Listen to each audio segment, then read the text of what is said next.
En los siguientes minutos se explicará cuáles son las razones trigonométricas en el triángulo rectángulo.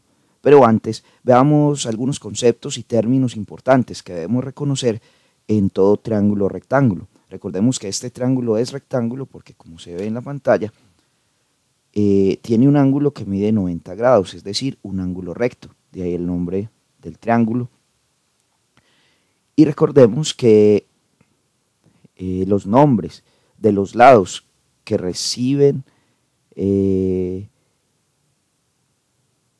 estos lados se llaman hipotenusa y catetos. Recuerden que los catetos son los que forman el ángulo recto y la hipotenusa es el lado opuesto al ángulo de 90 grados.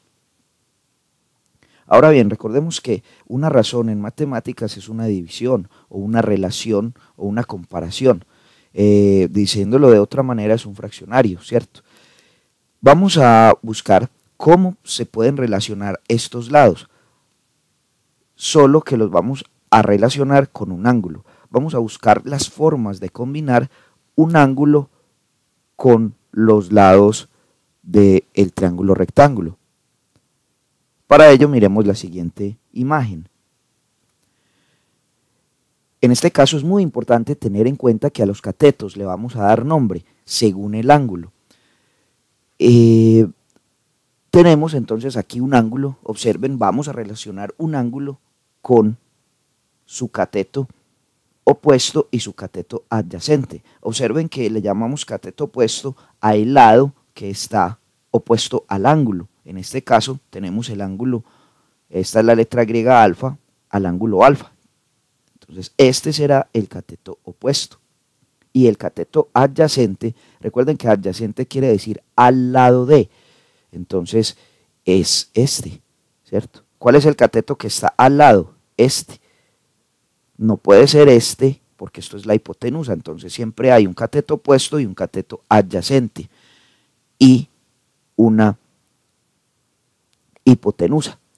Ahora bien, veamos entonces todas las posibles combinaciones en que podemos relacionar estos tres elementos, el ángulo, los catetos y la hipotenusa. Y a continuación miremos las tres primeras relaciones.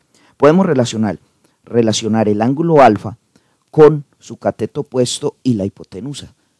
Con la relación la vamos a llamar seno, seno de alfa. Vamos a decir que el seno de alfa es su cateto opuesto dividido la hipotenusa. Y a la relación entre el cateto adyacente y la hipotenusa la vamos a llamar coseno, coseno de alfa.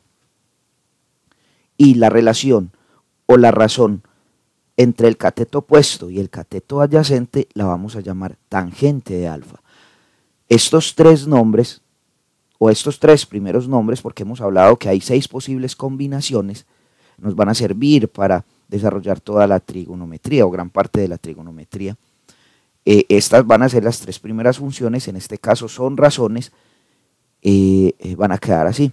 Entonces el seno va a ser, ojo, cateto opuesto sobre hipotenusa, coseno de alfa lo vamos a llamar cateto adyacente sobre hipotenusa, y tangente lo vamos a llamar cateto opuesto sobre cateto adyacente. Veamos un ejemplo entonces de lo que podemos hacer con esto, teniendo en cuenta este cuadro de la izquierda. Ahora mira un ejercicio sencillo. Tenemos el siguiente triángulo, observen, con sus catetos 8 y 15 y su hipotenusa 17. Además, el ángulo alfa. Este es el ángulo alfa.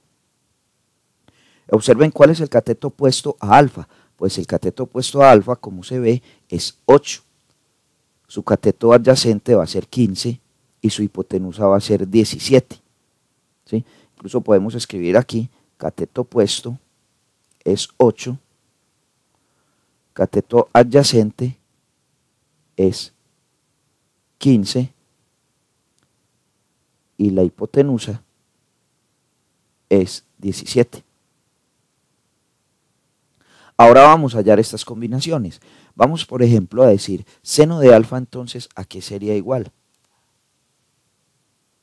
seno de alfa va a ser igual, recuerden, aquí está nuestro ayuda, cateto opuesto, y nuestro cateto opuesto, observen, es 8.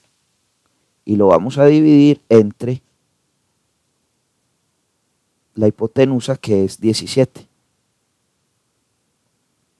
Y ese es el valor del seno de alfa. Vamos a ver, a hallar la razón, coseno de alfa. Y el coseno de alfa, vean ustedes, es cateto adyacente, en este caso el cateto adyacente a alfa es el 15, entre o dividido la hipotenusa, que es 17.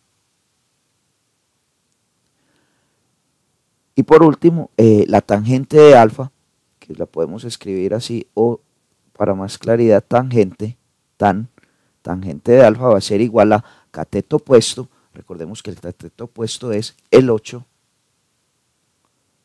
entre su cateto adyacente, es decir, sobre 15.